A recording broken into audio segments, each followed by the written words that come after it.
मैं नदीम लारी ब्लैक बाबू से। हम में से अक्सर लोग क्रिकेट खेलते होंगे, जो नहीं खेलते होंगे वो क्रिकेट तो देखते बहरहाल होंगे। क्रिकेट के खेल में एक शॉट होता है, उसको मास्टर स्ट्रोक के नाम से बोला जाता है। मास्टर स्ट्रोक दरअसल वो शॉट होता है जिसमें मुखालिफ टीम के बॉलर की गेंद को अच्छी तरीके से संभल कर सोच समझ कर खेलना होता है। नई उम्र के खिलाड़ी जो नौसिखिए होते हैं इस तरह के बॉलर्स के ओवर्स को जल्दबाजी में खेल जाते हैं, लेकिन जो एक मजा हुआ तजर्बाकार खिलाड़ी होता है वो डिफेंस के तौर पे स्लोली इस ओवर को या तो ऐसे ही जाने देता है या फिर कहीं से भी कोई ढीली गेंद मिलने पे ऐसा शॉट मारता है कि जो भी पिछले गेंदों का नुकसान होता है वो पूरा हो जाता है। सियासत में भी मास्टर स्ट्रोक की बहुत बड़ी अहमियत है। यहाँ पर अक्सर सियासतदान अपने अपने उसूलों से, अपने अपने तरीक़ों से अपने फ़ैसलों में मास्टर स्ट्रोक लगाते हैं। हम बात कर रहे हैं किसानों की हालिया तहरीक को जो 1 साल से ऊपर चली। 19 नवंबर को सुबह में अचानक वज़ीर-ए-आज़म नरेंद्र मोदी ने जो ऐलान किया कि हम किसानों के 3 काले कानून की वापसी को मान ले रहे हैं और उसको वापस ले रहे हैं। उनका ये कहना था कि हम कुछ किसान तंजीमों को इस कानून की अहमियत को समझा नहीं पाए। बहरहाल ये एक अलग मुद्दा है कि वो समझा पाए नहीं समझा पाए, लेकिन किसानों के कानून की वापसी के बाद पार्लियामेंट में इसको बाकायदा तौर से बिल की मंजूरी की शक्ल में पास हो गया। उसके बाद फिर रफ्ता किसानों के अड़ियल रवैये के आगे मरकज़ी हुकूमत झुकती चली गई और उसने बिलाखिर किसानों के सारे मुतालबात को मान लिया। तहरीर शक्ल में एक ख़त दे करके बाकायदा इसको माना गया है। अब हम बात करते हैं कि ये जो कानून की वापसी का पूरा खेल रहा है, ये क्या किसानों की जीत है या मरकज़ी हुकूमत की हार है। दरअसल हम इस पूरे वाक़े को हम अगर देखें कि 2022 के जो 5 सूबों में इलेक्शन हो रहे हैं उस पर, और 2024 का जो पार्लियामेंट का इलेक्शन होने वाला है उसको अगर उसके नज़रिए से देखा जाए तो ये मरकज़ी हुकूमत, वज़ीर-ए-आज़म नरेंद्र मोदी, वज़ीर दाखिला अमित शाह का एक ये ऐसा मास्टर स्ट्रोक है जिसने अपोजिशन के सारे लीडर्स को चारों खाने चित कर दिया है। उत्तर प्रदेश के सियासी सूरत हाल में जिस तरह से भारतीय जनता पार्टी के हाथों से उत्तर प्रदेश खसकता नज़र आ रहा है, वहीं किसानों के मुद्दे को लेकर के जिस तरह से पंजाब में भारतीय जनता पार्टी की सहयोगी पार्टी अकाली दल ने अपने आप को बीजेपी से किनारा कर लिया है, और उत्तर प्रदेश में जिस तरह से किसानों के गुटों के ऊपर बीजेपी की ही एक बड़े नेता के ज़रिए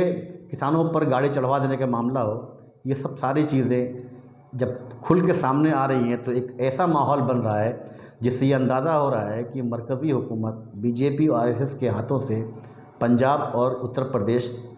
निकलता नज़र आ रहा है। चुनावी सरगर्मियों के दरमियान जिस तरह से अपोजिशन की पार्टियों ने बीजेपी को आड़े हाथों लिया है, जिस तरह से बीजेपी के पॉलिसीज़ पे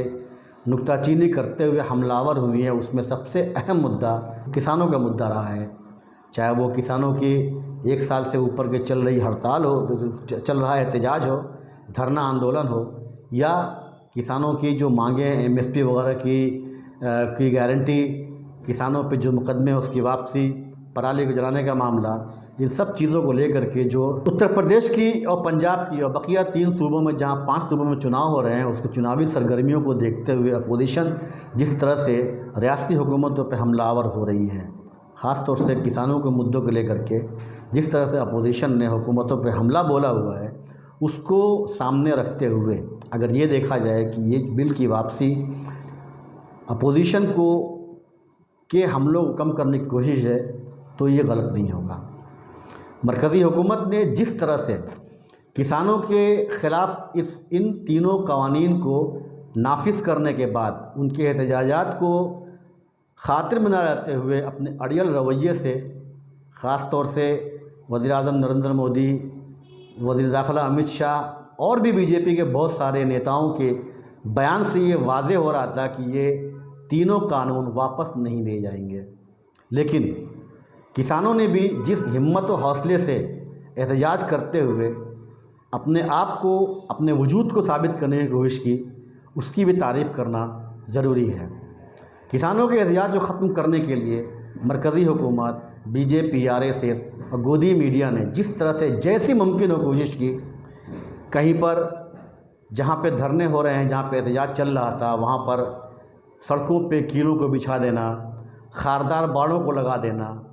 और भी बहुत सारी चीज़ें हैं। सोशल मीडिया पर आईटी सेल के ज़रिए जो प्रोपेगेंडे फैलाए गए, कहीं इनको खालिस्तानी कहा गया, कहीं इनको आतंकवादी कहा गया, कहीं इनको टुकड़े टुकड़े गैंग कहा गया। नाज़रीन, हम आपको याद दिला दें कि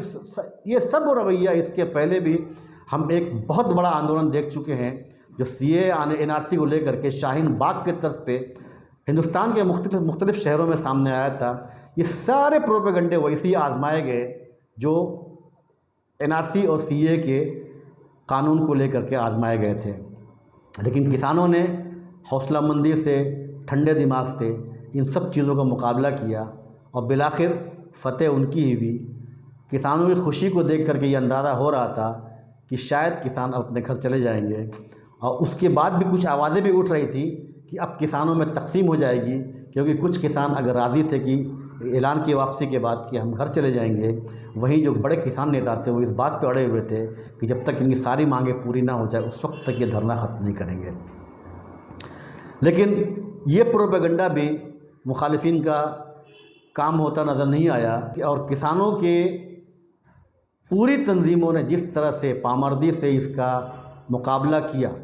वो वाकई काबिल तारीफ़ है। किसानों को एक साथ लेकर के, एकजुट होकर के चलना, ये अपने आप में एक बड़ी मिसाल है। किसानों की एक बड़ी तादाद, किसानों के तंजीमों की एक बड़ी तादाद उत्तर प्रदेश और पंजाब से आती है। जाहिर है कि किसानों के मुद्दे को लेकर के सबसे ज़्यादा असर उत्तर प्रदेश में और पंजाब में ही होना था। चुनांचे मरकज़ी हुकूमत के लिए ये बहुत ज़रूरी था कि इस तरह के मुद्दों को जो अपोजिशन लेकर के उठा रही है उसका सद्जवाब ज़रूरी था, उसका ख़ात्मा ज़रूरी था। चुनांचे इन्होंने बहुत ही सफाई से, बहुत आसानी से और चुनावी माहौल को देखते हुए अपने कदम पीछे ले लिए हैं। ये एक ऐसा मास्टर स्ट्रोक है जिसको बीजेपी की मरकज़ी हुकूमत चल करके अपोजिशन में बशमूल कांग्रेस, समाजवादी पार्टी और बहुजन समाज पार्टी हर एक को चारों खाने चित कर दिया है।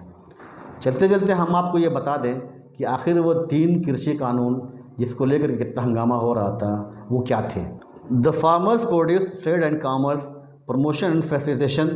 2020 के कानून के मुताबिक किसान एपीएमसी यानी एग्रीकल्चर प्रोड्यूस मार्केट कमेटी के ज़रिए तयशुदा मंडियों के बाहर अपनी पैदावार दूसरी किसी रियासत को टैक्स अदा किए बगैर फ़रोख्त कर सकते हैं। दूसरा कानून था farmers agreement in price insurance and farm service act 2020 empowerment and production. इसके मुताबिक किसान कॉन्ट्रैक्ट फार्मिंग के ज़रिए अपनी खेती कर सकते हैं और बराह रास्त इसकी मार्केटिंग कर सकते हैं। तीसरा कानून था सेंशियल कमोडिटीज अमेंडमेंट एक्ट 2020। इसमें पैदावार को जमा करना, अनाज, दाल, खाने के तेल, प्याज वगैरह को गैर मामूली हालात में बेचने के अलावा कंट्रोल से बाहर कर दिया गया था। ये तीनों कानून अगर देखा जाए तो पहली निगाह में नहायत ही अच्छे तरीके से पेश किए गए थे, लेकिन इसके जो नताइज बाद में सामने आ सकते थे, जिसको किसानों ने बखूबी समझा कि उनकी ही ज़मीनों पर उनको एक मज़दूर की हैसियत से काम करना पड़ेगा, उनकी अपने खून पसीने की कमाई को सस्ते दामों में बेच करके बड़े बड़े पूंजी सरमायादार इसको ऊंचे से दामों में पेश करके मार्केट में काला बाजारी पैदा कर सकते हैं। किसानों की इस बेदार जहनी सोच ने मुल्क को एक बहुत बड़े आफत से बचा लिया है। इस तरह की तमाम जानकारी के लिए आप देखते रहें ब्लैक बाम्बू। चैनल को सब्सक्राइब करें, लाइक करें और शेयर करें, और हाँ, कमेंट करना बिल्कुल मत भूलिए, क्योंकि आपके कमेंट से हमें अपने चैनल को दुरुस्त करने में रहनुमाई होगी।